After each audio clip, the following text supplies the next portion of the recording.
You know who he is. He's Kevin Durant. We all know who he is. It was the Kevin Durant debut at home against Minnesota on Wednesday night, the long-awaited home debut for Kevin Durant. And at the end of the day, he didn't have the greatest impact on the game. Hell, one of the 15 best players of all time kind of haven't had an off night. It was the story of two teams that are streaking. The Suns entered winning their last two. The Minnesota Timberwolves entered winning their last four. Something had to give, and what gave on Wednesday night was the Phoenix Suns a little whooping there to those Minnesota Timberwolves. It was a close game, but the stars shone brightest when they should. Chris Paul performed in the fourth. DeAndre Ayton performed in the fourth. Devin Booker carried the team, and it was a solid, much needed win. I wouldn't say must need, but much needed win, knowing that the Suns have to go on Friday to play Denver. So I'm very excited to talk about this on the Suns Jam Session podcast. We appreciate everyone for hanging out with us. And do me a favor, subscribe, rate, and review, and all that stuff. And I'm very excited to bring from the He's on Fire podcast. Matthew couldn't be here. You know, Matthew gets those migraines. The bright lights of podcasting can sometimes give you a migraine. But from the He's on Fire podcast, everybody give it up for Coach Evan B. rejoining the podcast. Coach, it's nice to come after a victory, ain't it? Yeah, it is. The last 2 or 3 times I was on at the end of the last season, they were all in L's. So this is definitely a welcome surprise for me. Yeah, and normally we get you on like a Friday when I was traveling, and I'm not doing that anymore. So we get you on like a Wednesday. This is fantastic, man. Perfect. Everything was lining up, right? Yes, it's all the stars were aligning. I'm like, well, as I was watching the game, I'm like, dude, we just got to get Coach. Coach has got to get a dub in this one. We got to get him on here with a dub. But even if this was a loss, I think there's obviously a lot to talk about. Because with the insertion of Kevin Durant into this starting lineup, there's rotations, there's minute distribution, there's different sets. There's just a lot of different basketball points of view that we can look at when we talk about this game and what this team has. And I'm excited to have these conversations with you. I think it's going to be a really fun podcast for everybody. So you want to tell everyone where they can follow you? I know we're live streaming not only on your network, but on my network as well, which is kind of a cool thing that we can do now. So if you're joining us on the He's on Fire stream, hey, what's up? Hit that thumbs up button. If you're on Suns Jam, do the same. Where can they follow you, Coach? Absolutely. At Coach Evan B on Twitter and at He's on Fire Pod on Twitter as well, too. But please check us out. He's on Fire Podcast. We're actually going to be making our, we're not really coming back or anything like that, but we're going to be doing every Tuesday night about 9 o'clock Valley time. We're going to be coming out. We're coming back. We kind of have some things going on when you got 3 dads in there that when they all had young kids, that makes it really hard, but we're getting into a groove now. So come check us out every Tuesday night. And then if something big happens, of course, we're going to hop on them. Heck yes. And very excited to have you on. So let's pop them if we got them. Matthew normally is, pounding some water on a Wednesday night. Are you drinking anything? What do you got there? You went to Golden Spike Hefeweizen, one of the better breweries up here in Utah by far. One of the first ones too. Delicious, one of my favorites. So we're just. I've had that. I used to have that one of my bars. I have Tap the Rockies Coors Light. So let's pop them. Pop them if you got them, Suns fans. Ooh, that's a good sound, especially like when 2 people are doing it at the same time. It's got like that slaps different. Yes, it's like. It's like Kurt Cobain did on the Nevermind album where he like doubled all of his tracks vocally like John Lennon did, and it gave everything such more pop. Well done. So cheers, Suns fans. Let's talk about a victory.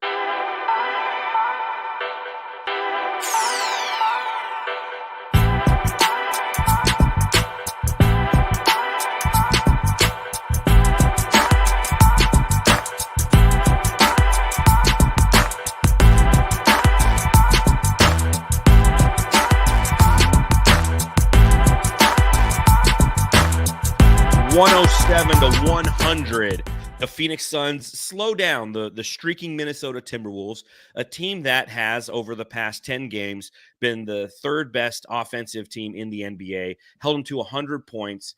But that's not going to be my first question for you, Coach. My first question is going to be, I can't even find my own drops anymore. Jesus. Matthew, I got to ask. Evan, I got to ask, when you talk about the Minnesota Timberwolves, do you call them the Timberwolves, the T-Wolves, or the Wolves? I always have a hard time with it. I always say Wolves. Every time. Do you ever? I call them either the Timberwolves or the Wolves. I never call them the T-Wolves. If I'm talking to somebody that doesn't know sports or whatever, like, oh yeah, we're playing Minnesota, so you don't even have to worry about the name, right? I just go Minnesota. And if it's somebody that I kind of know, like, oh, we're playing the Timberwolves. If I'm talking about one of my favorite teams back in the day when it was Marbury, Googs, and KG, like the T-Wolves were awesome, man. It was all about the T-Wolves. I use it in different ways. Yeah, that's the weird thing about them, and it's interesting because you don't do that with like the Arizona Diamondbacks, right? Like everyone calls them the D-backs. When they suck, they're the D-bags, but yes. Correct. And some people call them the Dimebacks. They're never called the backs. Hell, that's weird. Thought of, just That's I was true. thinking of things I think about when I'm watching the game. So there you go. Just a little thought. Obviously, what everybody wants to talk about, it was the debut of one Kevin Durant in this game. Finally, Kevin Durant. Who the heck are you? I'm Kevin Durant. You know who I am. Y'all know who I am. Did anybody see a sniper? Did anybody see anything? I'm one of the best players to ever play the game. So Kevin Durant plays in this game, ends up playing a total of 29 minutes, but he was only 5 of 18 from the field. He had 16 points, 7 defensive rebounds, 1 offensive rebound for a total of 8, 4 assists. You take a look at how he started, 0 points in the first quarter, starts in the second quarter. Now, is that going to be something we saw it in the 3 games that he played? By the way, Suns 4-0 with Kevin Durant, by the by. But we saw that in the 3 games prior to his injury that he started with the second team unit. We saw it again tonight. Coach, do you think that that's something that we're going to continue to see throughout the duration of the regular season and on into the playoffs? Absolutely. We saw it when Chris Paul joined, right? He was always starting the second and starting the fourth quarters. And now we're seeing Payne getting a little more trust under Monty, right? And so he's starting the second and fourth quarters, which is what I think needs to happen. We don't need Chris starting and ending the fourth quarter, right? So one of those dudes has to be out there. And if Booker's ending the first and ending the third quarter, it's got to be KD. I worry about the rotation at the end of games, though. What they pulled him out at the 7-8 minute mark of the fourth quarter, and then they brought him back in with 3 minutes and change left. I think that's because of minutes restrictions, right? Like they're like, okay, it has to be. That has to be. But either way, do you really want Kevin Durant playing a full 12-minute fourth quarter? Right? Not right now. Not right now. I don't see any need for it. I think that it's something that we're gonna probably see increased minutes in as time goes on, but with 7 games and it being his first game back and it being a game in which he just didn't look good, right? I think Monty's like, you know what? We got something rolling. We're playing well right now. We're up. I think we were up by 7-8 points at that time. And he's like, you know what? I'm gonna roll the dice a little bit. I'm gonna take KD out. I'm gonna keep him on this minutes restrictions, if you will, knowing that, to your point, we don't want him out there for 12 minutes. And let's just see if we need to bring him back. And they didn't need to, really. They got down to 4, and they kind of did the Deke thing, if you will, where he sat there on the sidelines, or sitting in his warm-ups, and then the last minute he took him off to force a late substitution from the Minnesota Timberwolves. Was about 3.5 minutes left. But I think it was the right move by Monty Williams. And you got to give Monty Williams props in this game, because this is going to be a challenge that he's going to have throughout the remainder of this short season. We have 6 games left, but it's going to be a challenge for him to try to navigate this. But one thing that I really appreciated about Monty Williams is what he said when Kevin Durant was on the sideline, or walking to the sideline. I don't know if you saw that clip. Kevin Durant, he had 3 for 13 in the first 3 quarters for Kevin Durant. He's shaking his head. Okay, now that being said, in that fourth quarter, Durant went 2 of 5, and both of those 2 were 3-pointers, and they were big 3-pointers. But he pulled him aside, and this is what Monty had to say to Kevin. Shaking your head for part of it. Greatness don't shake his head. You feel me? Greatness don't shake its head, and I like that. That was a good coaching moment from from Monty Williams to Kevin Durant, don't you think? That was a good mentor moment. Not even coaching. I mean, that's just Monty in a nutshell, right? I dare to say I didn't hear anything like that from Steve Nash. Maybe you heard a couple sound bites here or there from Steve Kerr coaching him up, but I think that's just a different level of coaching that you're going to get from Monty because of the relationship he has with KD. So it was less like, no, you need to go left, right. No, it wasn't anything like that. He's just keep your head up. You're you. Yeah. You're him. You're Kevin I liked it. Durant. That was perfect. I'm It was- Kevin Durant. I love that, by the way. That's like my favorite clip ever. I walk around saying that shit all the time now. I'm like, he's Kevin Durant. You know he is. You know, it's like when it first happened back in the playoffs all those years ago, I thought it was just such a gangster comment. And now that he's on our team and we're the ones who get to listen and see him play and utilize that as the AOL apparently is hurting I'm still here. coach's feed. Yes. Houston Astros is your thing. You're an Astros fan? No, I am not an Astros fan, but unfortunately, we do share accounts at the ASAP network here. Ah, okay. Yeah. But I'm still here. Keep going. Okay, as long as it's none of those trash can bangers, you know how I feel about the Astros. But I think that with Kevin Durant's insertion, it's going to be those moments that Monty has to do. It's just good to see. It's good to see because so many people recently have been bagging Monty Williams for his coaching, for this, for that, and I'll see it, especially during our live streams in the chat. I see what some of you say. Fire Monty, this, that, the other. We have those conversations. I know that Matthew and Gavin, who were on the podcast last time, because I couldn't make it because it was a fantasy baseball draft night. Woo, baseball, baby. Yeah, keeper league, man. I kept who the fuck did I keep? I kept Jose Ramirez and Corey God damn, I can't remember his name. I'm a horrible person. The best pitcher on the Milwaukee Brewers, you know who he is. Oh, yeah. Corbin Burns. Thank you. Yeah.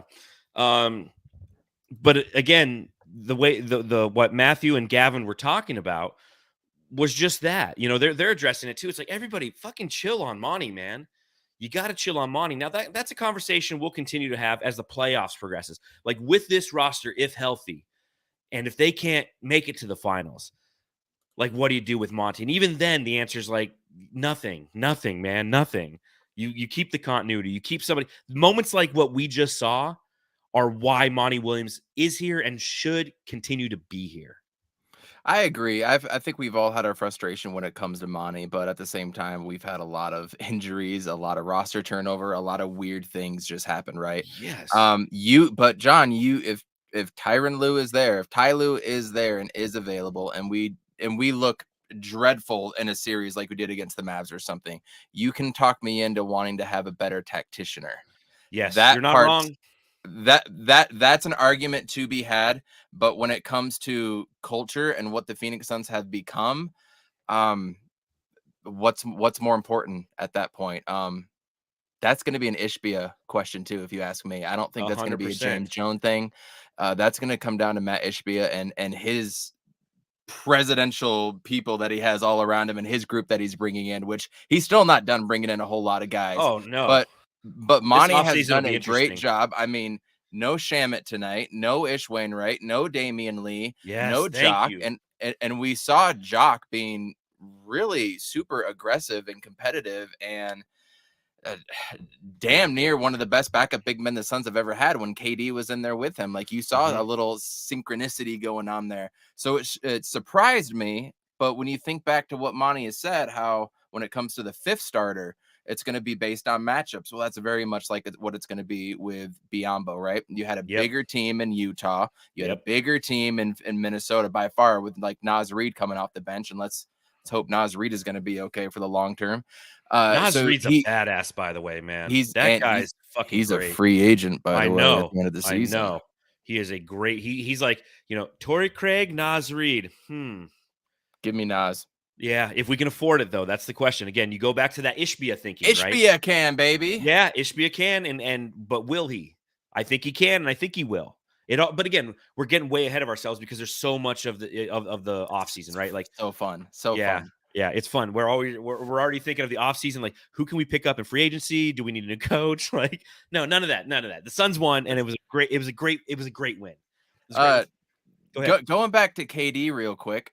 It definitely looked like one of two things was kind of happening.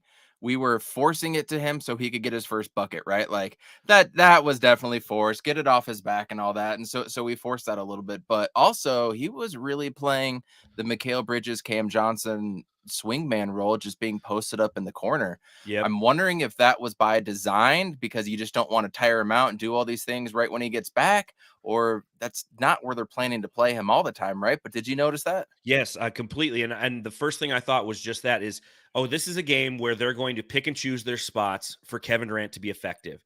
Because when he first came back in those first 3 games, now granted, against lesser competition, and even with we beat the Mavs and, it was Kevin Durant is the one who made that shot. Newsflash, the Mavs suck, right? They only play well against us. But against those lesser teams, I really think that what they were doing was Kevin was rearing and ready to go. And he had been working out, and he probably could have played when he first started with the team. I mean, we all saw him putting up jumpers. He looked fine. So I think he was ready to go, and they were going to try out some of those new sets with him when they run the Spain pick and roll, and they're running it with both him, DeAndre Ayton, and Chris Paul. And then Booker and him and Ayton. I mean, they were trying. You were seeing that in those first 3 games is how they were attacking the center of the court. And what they did in this game is, like you said, he was in the corner playing off where Mikal Bridges normally would, and Mikal would do a lot of the slashing stuff, right? And he was doing that at times, just like Mikal would at times, because Mikal would save his energy primarily for the defensive end, and he'd be a beneficiary of a collapse Spain pick and roll where you can dish it out to the corner if that defender comes in. So, excuse me, I think that I agree with you. I believe that was by design. I think that they're like, hey, first game back, this is a big team. You have Jaden McDaniels out there. You got Cat. You got Rudy Gobert. We're going to have you run these sets out here, and we'll get you into the game. We'll get you into the offense as the game progresses. And what I really noticed from all those sets was the space that was there, especially in the first and the fourth quarter. When you had Mikal or Cam Johnson, those defenders would slack off all the way almost down to the block or even get a foot in the paint, right? Nobody's slacking off of KD. They were airtight on him, and we had room to roam. So even when KD is having an off night, these things are an impact that he is making. He made an impact on the defensive end. He made an impact rebounding because they out-rebounded us tonight. And offensively, we came back offensively, but they were up on offensive boards for a while, had 4 assists as well, too. The spacing is just going to continue to be incredible. I mean, we saw how many open threes with Devin Booker the first 3 games with KD, right? So the spacing was impeccable. I loved what they did and what they planned. We all wanted a 40 burger from KD tonight. That's what we wanted. But at the end of the day, a win is a win is a win is a win. It's all going to come together, and it's baby steps, if you will, right? It's like I disagree. We got to make giant leaps right now because the schedule is kind of weird. We play Denver next, and that's going to be a big game. But then we play Denver next Tuesday? Are they going to be resting guys? We play Oklahoma City. Yep. And then we play, I think, Denver again. Yep. And then we've got the Clippers and the Lakers, and then the Clippers. So the Clippers, the last game. There's one more game in there, I think. No, you're right. I think that there might be one more. But either way, that second Denver game. Are we going to want to play all of our guys? Are they going to want to play all their guys? Are they going to want to play all their guys? Well, that's even the question going into Friday. Weird. Yeah. Because the Memphis lost tonight, so that pushes them further down. I mean, you don't need to. We'll talk about Denver. We'll talk about Denver at the back end of this podcast because they're the next game. For those of you watching, real quick, if you're looking at me, I look like I'm blazed out of my brain. I've been coughing all day. Like I've had allergies or something. I got a spinal injection this morning. I'm a fucking wreck. Every cough is a bitch right now. Oh, it hurts. It hurts. And I'm tearing up. So I might just I'll be you'll be talking a lot in this one, Evan, because I can only talk for so long without having a cough. It's just I had my first city council meeting where I had to give up and give a presentation and whatnot, and I was actually kind of rolling. I was kind of feeling myself a little bit afterwards. I felt good about it. I just kept on point. I kept rambling, Jedi Master bullshit. I'm ready to go, man. How many people? There was 5 or 6 people just on the council, a handful of people standing around, and probably 30 to 40 people. I've given bigger presentations before, but never a city council, something that's, a little That's uppity. it's official. It's official. It's like that shit's on TikTok somewhere. Like somebody was recording it and Ugh. putting it on TikTok. Well, I gave a good presentation, so that's cool. Well done. That's what I'm talking about, man. Well, on the other side is like when you do a podcast, you have a lot of repetitions of just talking. So it helps. It definitely has helped me in my personal career, just getting up here and talking to all you fine and people. talking to when I worked in the restaurant for 8 years, and you did too, right? Just talking to random people helps. Oh, I have a PhD in bullshit. Yep. Last thing on KD. All right. And I'm going to throw a curveball at you here. And I'm interested to see what the chat says on this too. Did you see what KD was wearing when he arrived at the game? I did, but remind me. He was wearing a Tupac hat. So I will say this. I fucking love Tupac. And this is going to be the part of the show where we're definitely going to age ourselves. You're not nearly as old as I am, but we will age ourselves. And I'll ask you this question. Who are your top 5 favorite rappers of all time? And I understand that's a subjective question because what defines favorite, is it memory based? Is it based on lyrics? Is it based on volume? There's a ton of things that can dictate that. But can you give me your top 5 greatest rappers of all time on the spot? Pac, Eminem, Nas, Royce da 5'9", and Jay-Z. Wow, we're pretty close. Okay, how old are you? I really want to put like Wayne in there because I went to college during the Lil Wayne era, but lyrically he's just not up there for the rest of those. I think from a freestyle standpoint, he's badass. Oh yeah, like he can drop anything off the note. So we're pretty close. I got Eminem, Pac, Jay-Z, Nas, and then I went with Luda. Can't go wrong with Luda. I love Luda. Who doesn't love Luda? He was the soundtrack of like my college years when I didn't go to college and I just, drank and smoked weed and listened to Ludacris. Boom, bitch, get out the way. And then you had Outkast as well too. Outkast, I really wanted to put badass. up there. I mean, you could easily put Andre 3000 or the problem like with Outkast is the same problem I have with Biggie. It's like there's just not enough volume. That's a qualifier to me. Like they just don't have enough albums, right? Like from Bombs Over Baghdad to like Speaker Box, Love Below. What they put one album after that, and Biggie, he just wasn't around long enough. He did like 3 albums. Whereas Pac, he died early too, but man, he recorded a ton. I think he's got another one coming out next month, probably. I wouldn't doubt it. That's just what he does, man. He's still alive. He's in Jamaica just recording shit. Big Dick Booker.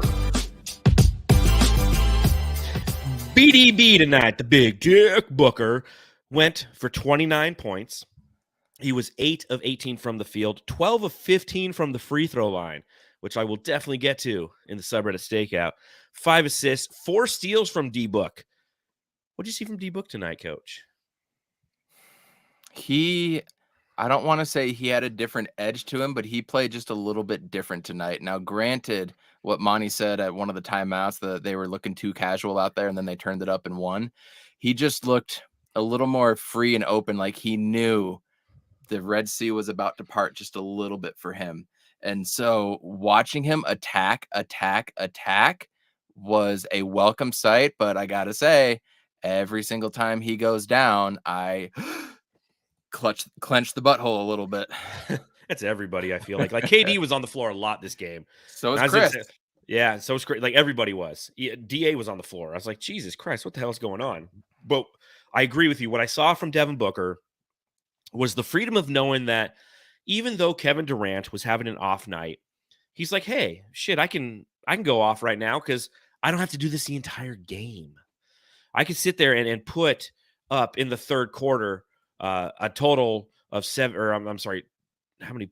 Oops, clicked the wrong. Where's my thingies? There we go. 12 points. 12 points in the third quarter. Now, granted, 8 of those were from the free throw line. But he knows that he can pick and choose spots now because he has somebody right next to him who consistently will be able to provide. I mean, Kevin Durant had a horrible game, and he ended with like 16 points, right? So, again, there was that aspect of it. And I really think that what we saw from Devin Booker was in the third quarter when we went down 10. It was 60-50. Yep. They left Mike Conley wide open for a 3. And then Devin Booker started attacking. And I forget who said it in the chat the other night. I think it was Blaze Megatron. He goes, what's great about Devin Booker right now is he's not going by the rim. He's going at the rim. And he's getting the calls. Now, that being said, he did have an amazing shot where he went by the rim, right? I mean, he's like flying by on the left block, fading away, gets fouled by Connolly, and it somehow magically goes in. So that's one of those like one-off fouls, if you will. But we see him more attacking the rim. And I'm with you. You know, Devin Booker isn't the biggest guy. Devin Booker hasn't always been the healthiest guy, as I knock on wood. And if I did that, my dog will probably start barking. I shouldn't do that. Who's at the door? Who's at the door? Let me talk at the door. Do you like him attacking the basket more? Absolutely. I mean, we have to do that. We saw it every time we play the Mavericks or any other team that foul baits, the Bucks, whoever you want to talk about. You have to get to the free throw line. It's not so much attacking. It's just getting to the free throw line, and attacking the basket is just kind of an ingredient to go into that. You know, you have the Chris Paul rip throughs that definitely help with that. I love him attacking. He's so fluid with it too. That's the thing, Johnny. He's so fluid. Yeah, he's gonna get his shit stuffed every once in a while. I mean, that just happens when you're It's playing in the everybody. NBA. But he's so fluid with it. He's so crafty. He always works on his double moves, which I love. He's showing one way, but he's going to be finishing over this way, right? Yeah. And that's what I love about him. He's so good with it. I've been wanting to have him do it more, and I really thought Chris Paul was kind of a deterrent from that, you know, teaching him to play the Chris Paul way, Yeah. which it was. So having him kind of, now he has that in his bag, and now he's got downhill Book, which is what I dubbed him back in 2020 during the COVID season. When you have downhill Book, good things happen and continue to happen. And now is he starting to get a little bit of a favorable call? We could have that discussion too. You think he is? I think it's worth the discussion now. I think before we were like, no, he's getting dicked on every single call. And in the last few games, ever since Monty comes out, and they're definitely going downhill more, it seems to be going into his favor. I'd say more often than not. So you look at his first, or like when was the big rant, if you will? When was the It was right before the Sacramento game. Because it was a Sacramento game. We came back, we got the fouls, but then we lost in the second half. That's right. That's right. So for his first 45 games, Devin Booker was attempting 6.3 free throws per game, not including tonight. So it's going to be the last 3 games, and he shot 12 tonight, right? Is that what I said? 12? I think it's what he shot. No, 15, 12 for 15. So here you go. So what did I say? His first 45 games, he was attempting 6 free throws a night. His last 3, not including tonight when he shot 15, he's been averaging 10.3. That's 4 more. Now, granted, part of that is by design. I truly believe that. Part of that is Monty Williams standing up for his guy. And I get it. Trust me. If anybody gets, you know, the tic-tac fouls being called against you, as the Minnesota Timberwolves fans were complaining about, I can't blame them. A couple of those, I was like, you know, the one that got overturned, like that wasn't a foul, in my opinion. Eddie was trying to make it a foul. God bless him. But, yeah, God bless him. God love Eddie. But now he's getting those calls. Monty Williams, by standing up for his team, by taking the fine, by sitting there and saying 46-20, by pointing out the officiating bias that's occurred against this team and against Devin Booker for the entire season. The statistics are there. Now he's getting those calls. And I'm okay with that. God damn it. It's about fucking time, dude. It's about time we had one of those guys. Shit. And now we got KD too, who wasn't getting the calls tonight. No, and I don't care when they're saying all these things on the telecast, like, oh, Devin Booker has more free throws than the Timberwolves. Good. Yeah. I don't give it. I don't look at that as a slight anymore. How many times have we heard that, right? I'll tell you this. Tonight's game was it's our 76th game of the year. It was only the 24th time that we've shot more free throws than the opposition. So that's 24 out of 76, right? That's third of the time about. Yeah, 31% of the time we shoot more free throws than the opposition. 31%. It's like, again, I've talked about this before. I did some research. The Lakers shoot like 70% of the time the Lakers shoot more free throws than the opposition. And it's not complete, like it's biased. It's 100% bias. It's the fucking Lakers. Like you look at their statistics, like they don't take the most shots inside of 10 feet or 8 feet, right? They're like 7th or 8th, but they get all these fucking calls. That's why Golden Boy Luka got his technical rescinded the other day, right? Yep. It's the secret NBA agenda, wanting their stars to play in the playoffs. And he should not have had that it was the technical for the money sign, right? No, Was that what it was for? I could no. That happened that happened the same So night. okay, the he got Booker thing, fined so this for was that. something different. Yeah. You shouldn't rescind that. Anything that he did, because trust me, knowing Luka, he fucking earned it. So yeah, it's the Illuminati of the NBA, which brings us to DraftKings. Ready for the underdogs, the upsets, and the unbelievable action from DraftKings Sportsbook? The biggest tournament in college basketball is here. Right now, new customers can bet just $5 on college hoops and get $200 in bonus bets instantly. Plus, for a limited time, all customers can score a no-sweat bet during round 1 and 2 of the tournament. Go to the app, opt in, and place a no-sweat bet this weekend. If it doesn't hit, you'll get a bonus back up to $10. I got Houston winning it all. I know. I'm dumb. Download the DraftKings Sportsbook app now and sign up with code TBPN. New customers can bet $5 and get $200 in bonus bets instantly, win or lose. Only at DraftKings Sportsbook with code TBPN. Minimum age and eligibility restrictions apply. See show notes for details. Now, I do want to thank everybody who signed up for the Suns Jam bracket thingy that we did for March Madness. We still have the Final Four and the championship to go, but the standings are final. No one in the entire fucking thing got anybody into Final Four. You came in 4th place, Coach. You are the basketball. Hey. You are the college basketball guru. You came into 4th. Do you know who won? This guy. You did? I looked did. before the Elite Eight. That before that Saturday. I did not see that. There you go. I won. A good thing it wasn't for money. I would say you're rigging this now. No, hell no. I could never do it for money. I did it for money and I lost too. But Alex O and Burphammy, both came in second. They got 490 points and I had 50 points. I was 10 ahead. So attaboy. I know nothing. I literally just I'll watch a couple of Coach Evan B's He's on Fire podcasts to hear what's going on in the college basketball world. And then I'll just be like, yeah, Coach was talking about this guy. This guy seemed pretty good. So let's talk about this guy. And that's literally how I did it. So, all right, let's talk about DeAndre Ayton in this game. Ayton watch. All right, DeAndre Ayton, 5 of 9 from the field, 10 points, only 3 rebounds, 3 blocks, 1 steal. Of those 10 points, he had 4 of them come in the 4th quarter. And I will say, the Aussie Suns fan podcast, it's got to be Gavin, DA the GOAT, quote me. Thoughts on DeAndre Ayton's performance tonight, Evan? Man, I didn't even notice him until the 4th quarter. Interesting. Isn't it funny what happens when KD shows up? You're like, yeah, DA, do things. He had a block here, a nice thing there. I mean, I'll say that it looks like his touch is back, right? His touch definitely looked a lot better tonight than against the Jazz. I did like that, but when he needed to show up in the 4th quarter and do some big things, everybody seemed to show up, especially, we'll get the Chris Paul, I'm sure.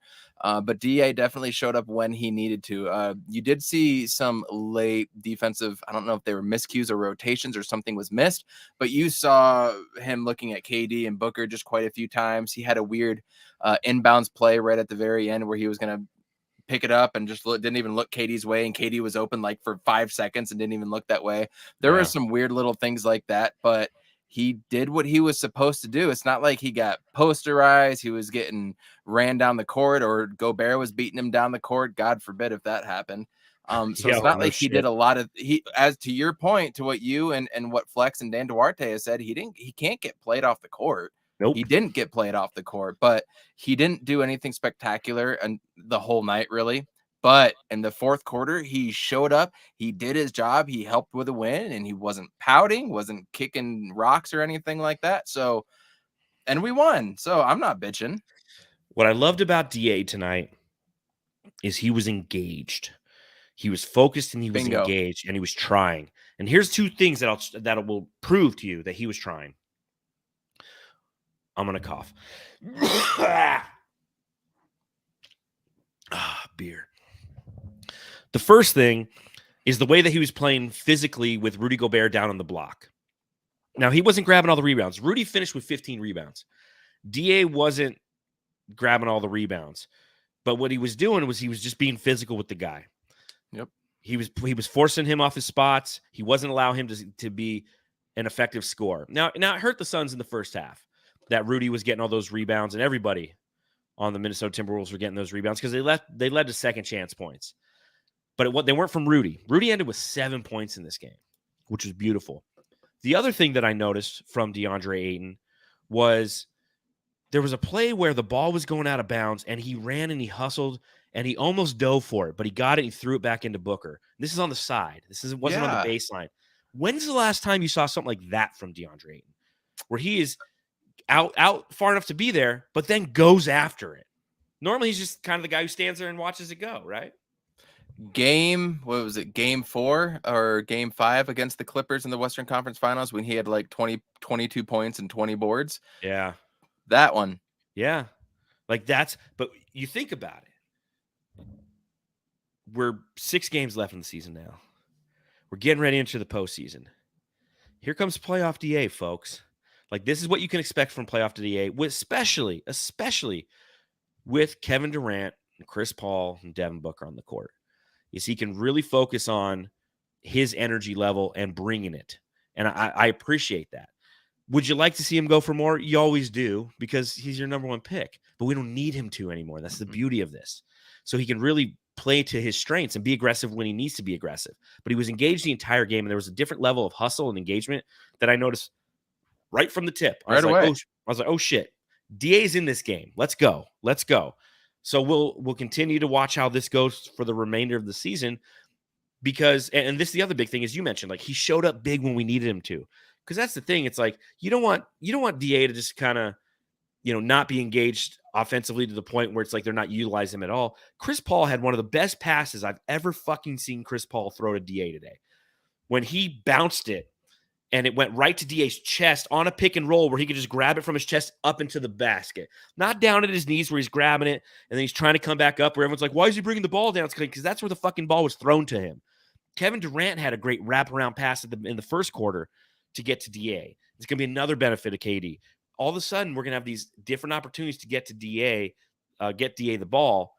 And the way they did it tonight, it was a plus. So, Gavin, I guess you're right. He is the GOAT, and we will quote you. He's the GOAT of Sun centers. Let's be real. He is. Who's a better? Alvin Adams. You got to give it to Alvin Adams. Adams is the number 1 Phoenix Suns center of all time. I never watched him play, so I can go off of stats and by hearsay, and sure, we can all agree, but I never saw it. But if that's the bar, then that's great. Then he still has more to live up to. 100%, and he will. He's going to be with this team for a long time. He's got a lot of opportunities. He's going to get a lot of growth upcoming. And, he's 23, 24? Like, he's about to hit that stride as a center, and good things are going to happen. So, quality performance. Real quick, a couple, I know we weren't going to talk about KD anymore, but a couple quotes from tonight that I'm just scrolling real quick. What do you got? Kevin Durant changed shoes at halftime. I did see that. Right? Yep. Gray to like an orange pink. And then he talked about from Dwayne Rankin, talked about being excited for the game, said he just wanted it too bad. Sometimes you want it too bad. And that was exactly what it felt like. It felt forced to him. But I thought it was interesting. He's not that superstitious dude. He'll change shoes. I didn't know he was like that. I'm superstitious. I came down with about 6 minutes left, and we were up 7 or 8, and then we're up at 4, and I'm sitting here holding this jersey, and I was about to put it on. I'm like, nope, don't put on the jersey, man. Don't put on the Valley jersey. This is the first time I've worn this since the Mavericks debacle in Game 7 last year, and tonight I was going to exercise the demons. I'm the same way, man. So I bought this shirt right here. For those of you who are watching, this is my KD 35 shirt. Right, this is one thing that we have on Redbubble. So if you're interested, we have a link in the description below. And I bought it, and I literally got it the day that KD was supposed to make his home debut against the Oklahoma City Thunder. It came in the package. I pulled it out. I didn't unfold it. I'm like, I'm going to put this thing on tonight. And then right before the game, obviously, he went down, and it's literally sat on my kitchen table for 3 weeks until tonight. And right before the game, when everything was clear, where they're getting ready to tip, I put it on. I'm like, all right, let's go. It's KD time. So even KD. Shout out to your wife for having the patience of an angel, for letting a box sit on the kitchen table for 3 weeks. And I'll tell you this, she cleans everything and throws everything away. like everything. So the fact that it's out there is it's like amplified. Like we call her Danny Tanner because she's always cleaning shit. So TJ, War Machine. obviously, one thing that we're going to be watching for the remainder of the Suns season is how the rotations work. And I thought it was interesting that the first rotational move that Monty Williams made was he brought in TJ Warren with Torrey Craig and Cameron Payne. So question number one, Coach, was that the right move? Yeah. I still trust Monty for having the pulse of the team. So I absolutely think that was the right move. I like Ross not really playing until the end of the first quarter or Mhm. beginning of the second quarter. Having TJ Warren, a guy that can go in there that I saw it earlier today. Is he earning the trust of Monty Williams? Is he just playing better? Whatever the case is, I like his movement. I like what he's doing on defense. He's still not a great defender, but he's in position. And shit, that's 85% of it is just being in position. And then Yep. other things start to click. So I like what he's doing. We all wish he could go off for a 25, 30-point game every once in a while, even though he has been looking a lot better. Only 1 for 4 tonight, 2 Yep. points, but 4 boards, 3 assists, a block. I mean, I felt like he made a little bit more of an impact before Ayton did in the fourth quarter. I just seemed to notice him more. Maybe it was because I was watching the wings and less of Gobert and Ayton. I don't know, but absolutely bring in PJ Warren, first sub off the bench, more scoring punch. I'm all for it, man. I completely agree. I think that TJ Warren coming off the bench with those two other guys, with Torrey Craig and with Cameron Payne, is the right move right now. I think that, again, from a stat line, it's not sexy. He only played 11 minutes and got the 2 points. He got 4 rebounds. He got 3 assists. But you're right. From a veteran standpoint and from a positioning standpoint, he's in the right place. Does he always make the right play? No. But he doesn't always foul on every play, too. That's why you can't have Damian Lee out there. Because guess what? TJ Warren gets beat. We saw it against the Sacramento Kings. Saw it against the Jazz. You saw it against the Jazz. Yeah. He'll get beat. But if he gets beat, he gets beat and carries on. Like Damian Lee's got to commit some stupid foul, and you exacerbate the problem in multiple ways because you put your team in foul trouble. You put them on the free throw line because 9 times out of 10 with Damian Lee, it's a shooting foul. Like, and then he's trying to make it up on the other end with some Yes. stupid shot or something. Yeah, and not a wide open three. Like he's trying to dribble into double teams and shoot. So pulse of the team is going to be something that Monty Williams is really going to have to monitor. Now, I've been making the case recently that he should start over Josh Okogie. Hey, Joe. Where you going with that?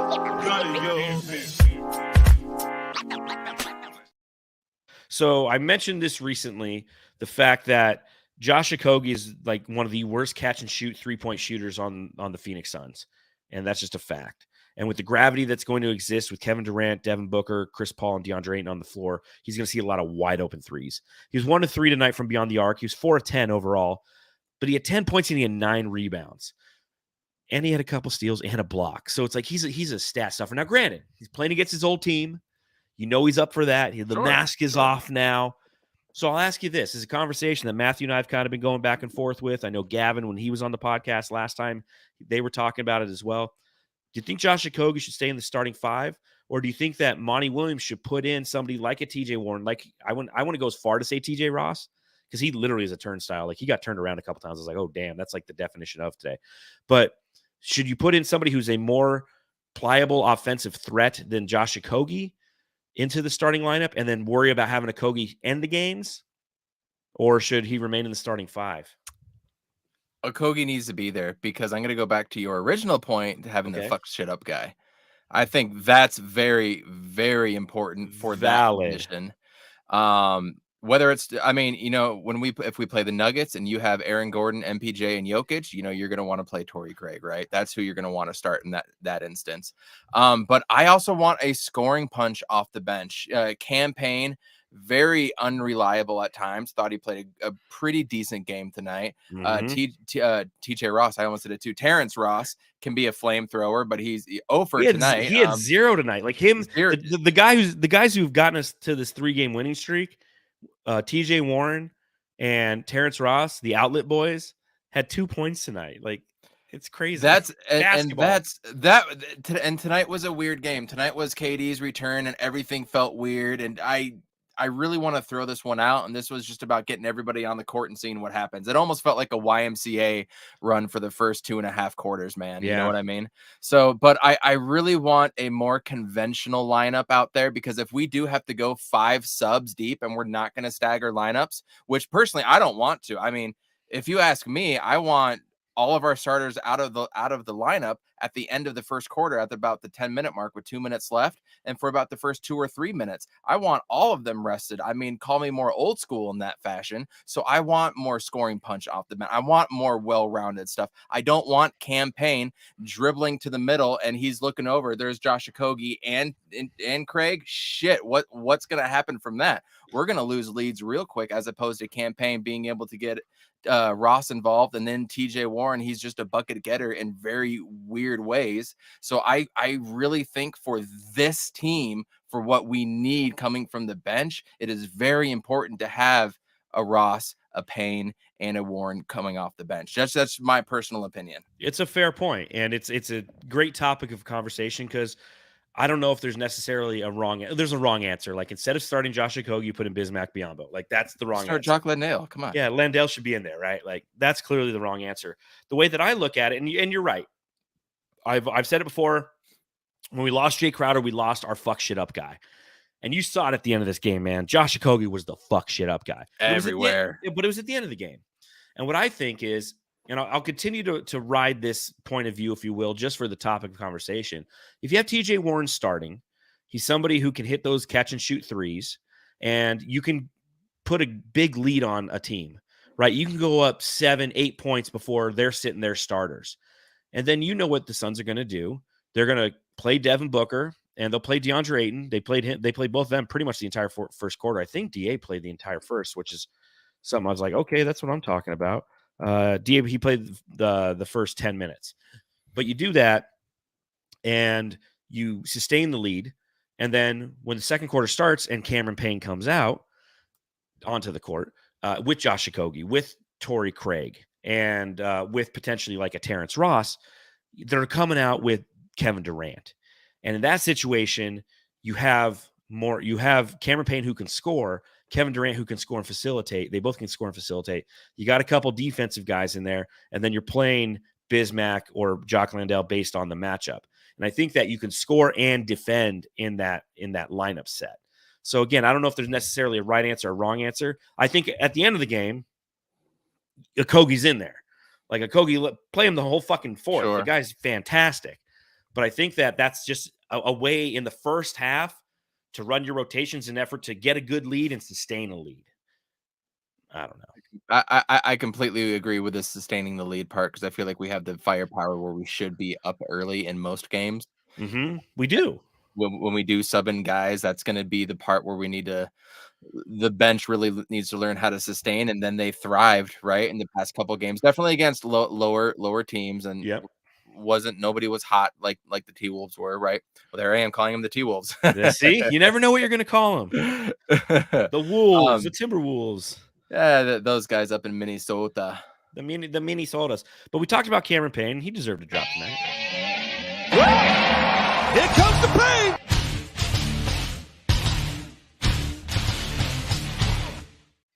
Very, very effective minutes from Cameron Payne tonight. He only played 13 minutes, but he was 5 of 10 from the floor. He had 11 points, had a couple assists, had a rebound. But it was that third quarter where we really saw him thrive. Of his 11 points, 7 happened in the third quarter. They happened in succession. He had a 7-point run himself, hit a 3, was making some wild and crazy shots that only Cameron Payne will take. And hey, luckily for him, they fell in tonight. So he's a huge X factor for this team come the playoffs. We know that. We've seen that when we've been successful in the playoffs 2 years ago. Cameron Payne was part of it. If you look at his numbers in last postseason, just don't go look at those numbers, because they're fucking gross. But we're going to kind of go as he goes with that second team unit. It was kind of different to see him with the second unit, because, he really has the ball and he's the driver. He's, and I'm not just talking about driving the ball. I mean, he's the one driving the bus with that second unit. So when he's playing with KD, it seemed like KD was over there just kind of waiting to get the ball or expected it. And, you have Campaign over there just running offense because he knows where to go. He knows he's going to go this way, and then there's going to be a guy in the corner over there. So there's definitely some meshing that needs to happen there. Campaign giving up the ball a little bit more to KD is going to happen, but I also think vice versa because Campaign is starting to come on right now. It felt a little weird tonight, but again, to me, throw this game out, just move on to the next one. It's not about X's and O's in this one. But when he's on, he's hitting it high off the glass and it's going in. He's hitting these weird runners and it's going in right. And then he's hitting that little jab step back three that he had over. I don't know if it was Reed or Cat or who it was. And when we have that Campaign, the sky is the limit for us. I mean, he is like the ultimate X factor, the ultimate whatever the hell verb, noun, adjective, pronoun you want to use. He is that guy because he can do things that other people in the league cannot do. And Matthew says it all the time. Ayton and Payne are our X factors come playoff time. We need some big Ayton games and we need some big Campaign games in the playoffs because you know what you're going to get from Devin Booker. You know what you're going to get from Kevin Durant. And for the most part, you know what you're going to get from Chris Paul. Ayton's the key, man. He is. Ayton's he absolutely is. Ayton's the key. I would say Campaign is the X factor, but he's the key. Now with KD, I mean, with such a short sample size, I don't even know if we need a key anymore. We just got a bunch of motherfuckers that are going to pound the door down, right? Hell yeah.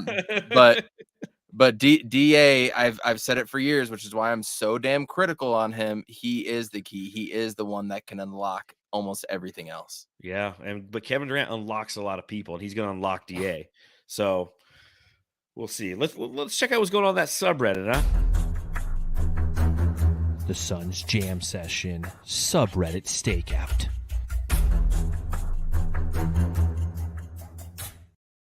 I was chilling up north in Minnesota, and we were enjoying our line and kugels, some of that summer shandy, even though it's March, and I don't know if that's a good Minnesota accent or not, but, skull. Oh, yeah, it's great up there in the north, don't you know? Skull, Bobby, eh? What was the show that had Bobby? The mom was always like, don't you know? Bobby's World, yeah, Bobby's World. Remember that show? Don't you know?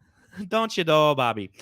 So here's some of the things that they were saying on the subreddit for the Minnesota Timberwolves. I haven't watched many Suns games.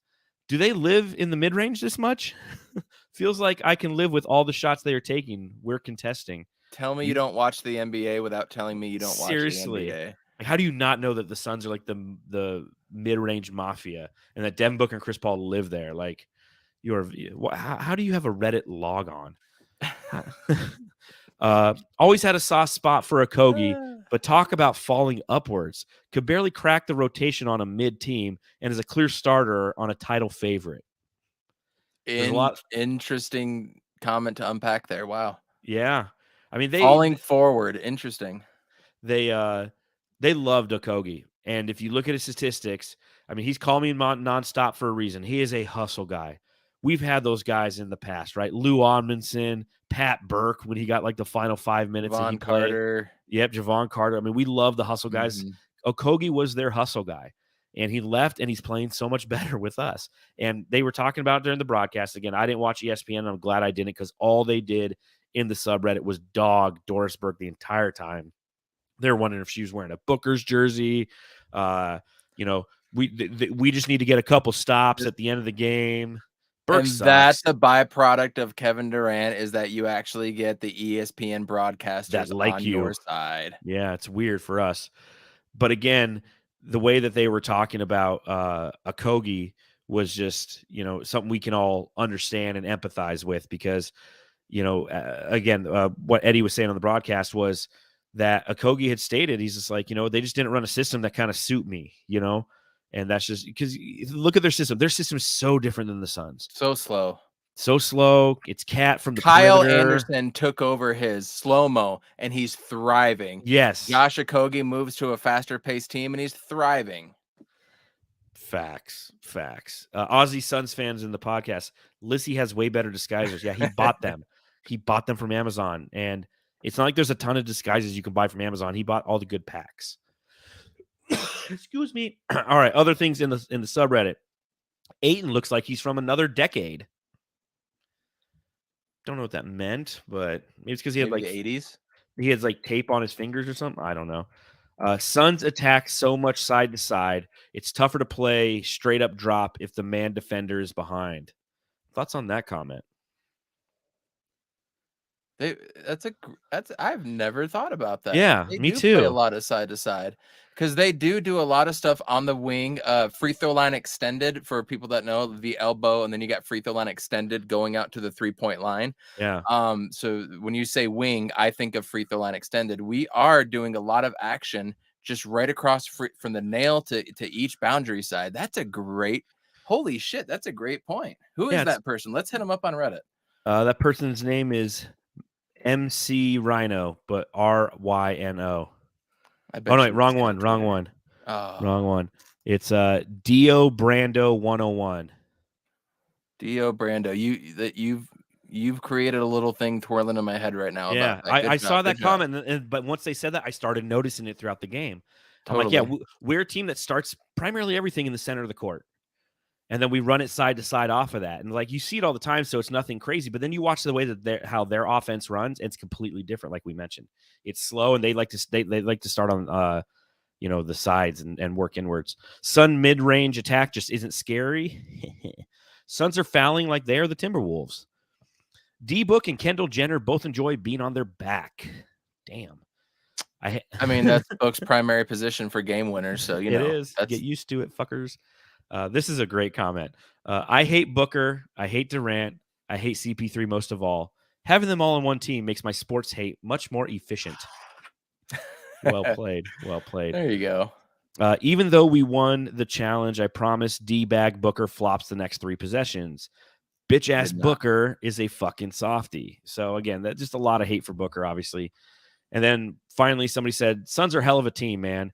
We shut down the best player in the league in Durant, and the Suns are still up because Booker's a superstar too. So, I mean, I would say more knowledge than not in that subreddit. You go into some of your other ones that you've done. That was actually one of the better ones. Yeah, I enjoyed this one, and they were just bitching about the referees in Dorsberg the whole time. So can't blame them there. The Suns Jam Session subreddit stakeout. All right, I got one thing for you because I knew you were going to be on the pod. You know what time it is. Trivia time. You're a very smart basketball fan. Like, you just know things. So I thought I'd hit you with some good trivia tonight. All right, I got 2 questions for you. All right, let's go. I hope I live up to it. Deep cuts. These are going to be tough. All right, first question. How many players in Phoenix Suns history have had the initials KD? I have no idea. I feel like there was something Davis maybe. That was Kurt Rambis I'm thinking of. KD. I'm gonna guess randomly, John. I don't know because I can't think of one. I want to say randomly. Walter Davis. I got all the other ones. I'm just gonna say 3. The answer is 1, Kevin Durant. Hey, well, that's why I couldn't think of any. There that you makes go. sense. Trust my gut. Question number 2. Here we go. How many players in Phoenix Suns history have had the initials DA?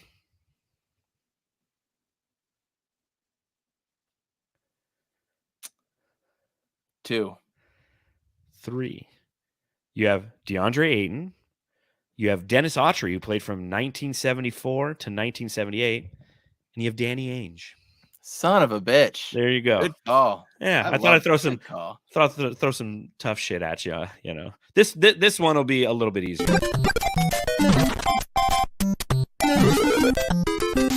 Jam star of the game.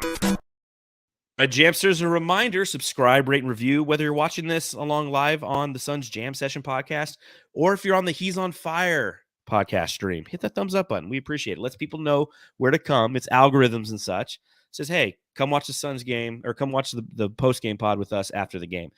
Who is your Jam Star of the game, Evan? We didn't talk about this guy, so I got to give him a runner-up nomination, and I want to give it to Chris Paul tonight. I thought the runner-up nomination for Chris Paul, I thought he played a really good game. I feel like he was the one that was kind of the calming force tonight. Book Mhm. was attacking and he was talking to refs, and it just felt like Chris Paul was calming everything down, getting people in position, getting some shots, had 19 points. He looked way better than the Utah game. So I Yes. want to give the runner-up to him. He just felt like a very calming force. So good job driving the bus there. But obviously it's BDB, right? Big Dick Book, Yeah. 100%. Far and away. It was. Again, he's the one who decided, like, again, I can attack when I need to, and I'm going to attack the basket as we talked about. But yeah, you're right. CP3 was vital. He was really big in that third quarter. He Mhm. stepped up his defense in the third quarter. Once I mentioned it earlier, when the Suns went down by 10, all of a sudden they locked in defensively, and that was led by Chris Paul. And I guess it begs to question, is there any chance that with KD's arrival, CP3 can expend more energy on the defensive end now? I think CP3 is going to be able to do a lot of things now, things that we just probably don't even see.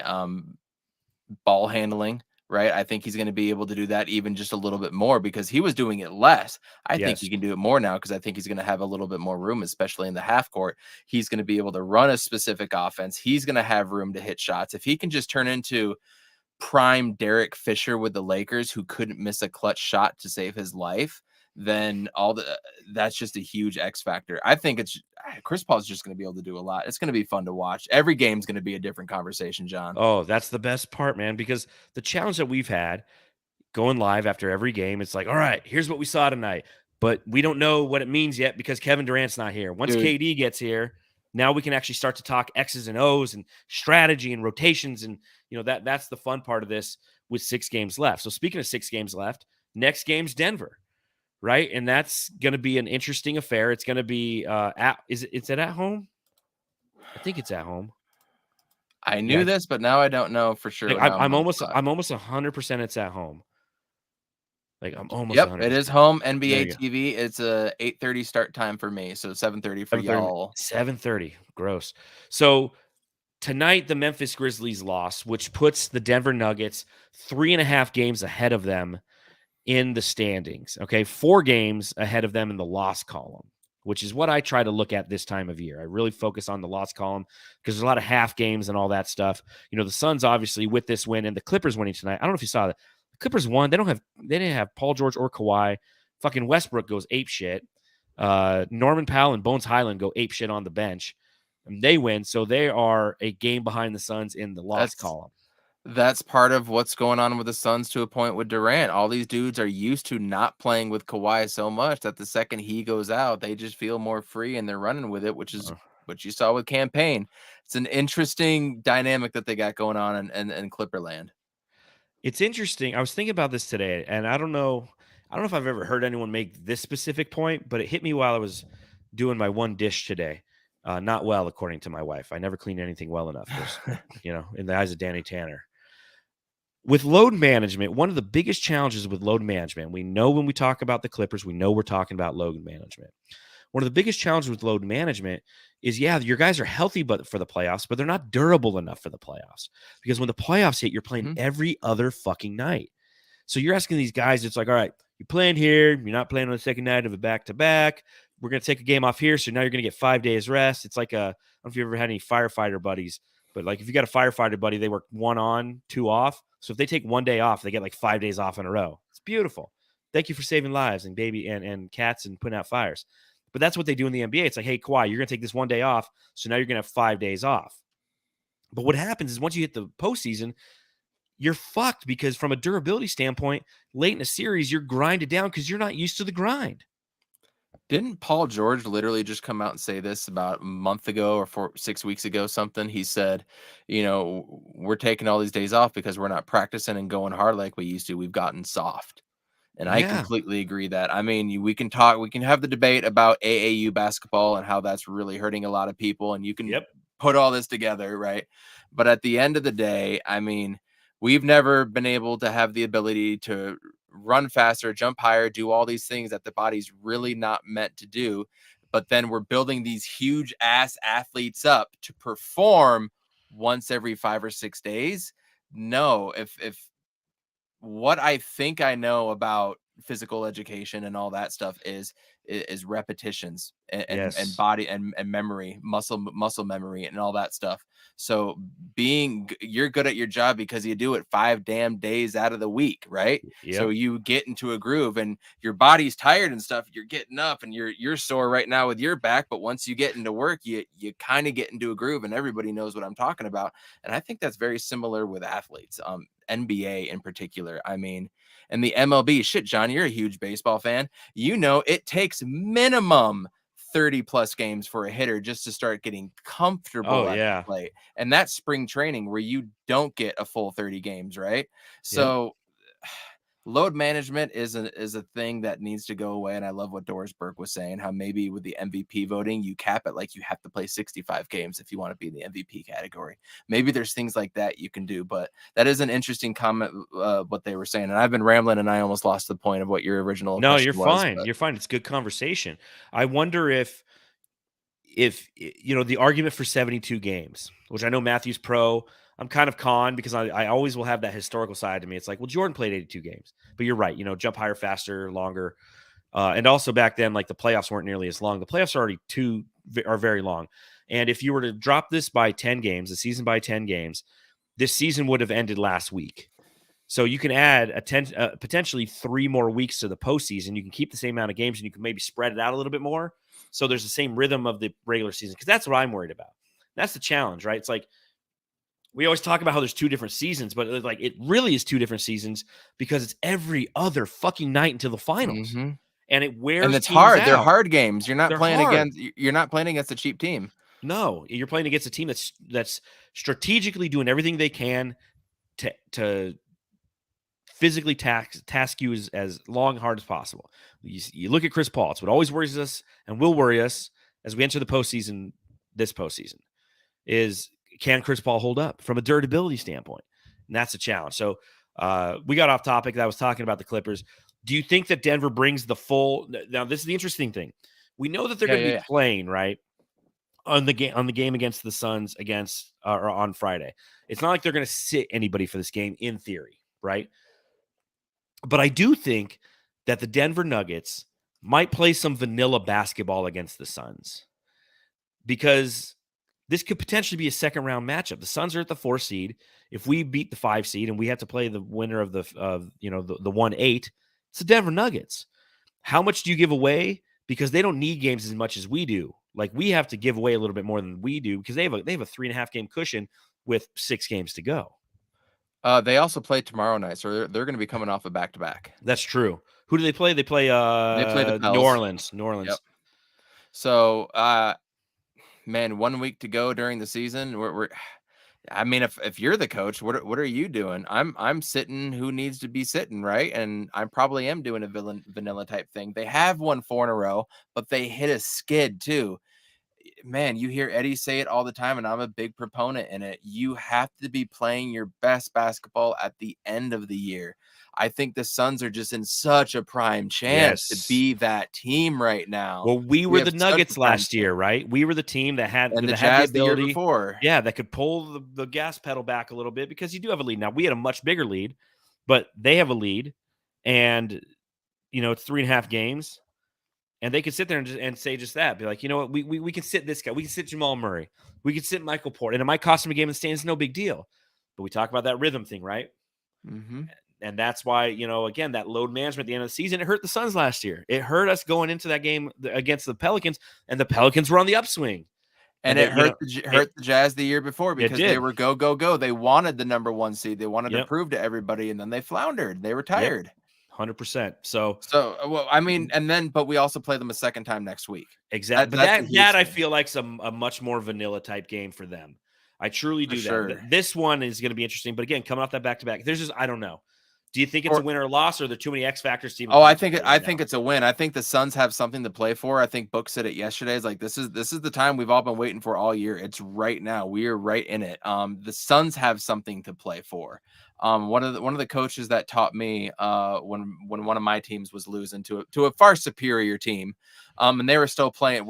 They're up 20 with 4 minutes left, and they're way better than us, and they're still playing hard. I'm looking over like, why are they still playing like this? He looked at me. He's like, Coach, don't ever say what the other team is doing. The other team's going to do what the other team's going to do.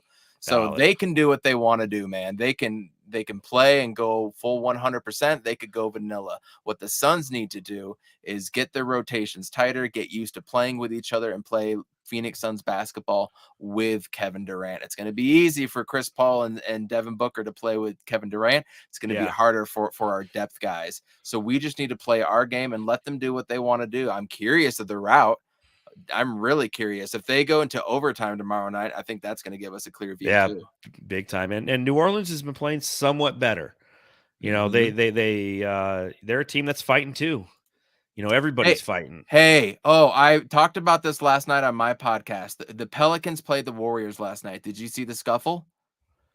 You're gonna want to go back and watch it. I watched the game. I just don't remember. It was like in the middle, Draymond towards Green, the end of right? the second quarter, and Draymond Green, and there wasn't like a fight or anything like that, but there was like a scuffle. But guys got up off of the bench, came up off of the bench area during a conflict. I forget the NBA's wording. It's not 2005, man. Nobody got suspended. And it's because Daniel Stern's not around to fuck the Suns. That's why. And kudos to Draymond Green. He did what he needed to do, and he cost me money. That son of a bitch. Because they were. He got a triple single last night.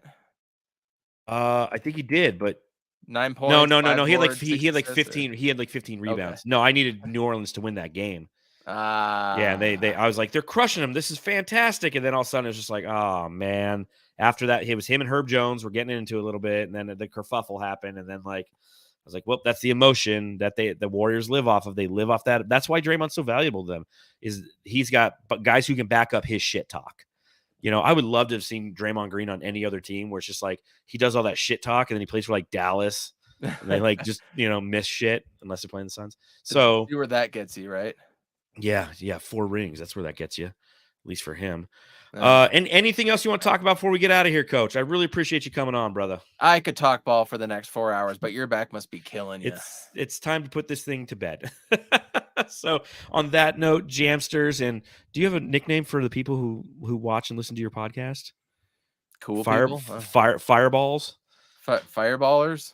Yeah, so Jamsters and Fireballers, we appreciate you hanging out with us for this. Again, Suns win 4-0 with KD, and we're still sitting there at the 4 seed. So please subscribe, rate, and review wherever you're consuming this content. If you're listening to this on Apple Podcasts, please leave us a 5-star review. Coach, let everyone know one more time where they can follow and find your material. At Coach Devin B, and He's on Fire podcast. Look it up in Google. We're the only ones, baby. There you go. And you can follow me at Darth Voida on Twitter. You can follow the show at Suns Jam on Instagram, TikTok, and Twitter. And you can read my writing at brightsideofthesun.com. And as Matthew would say, ladies and gentlemen, go home. Love your family. Love your family.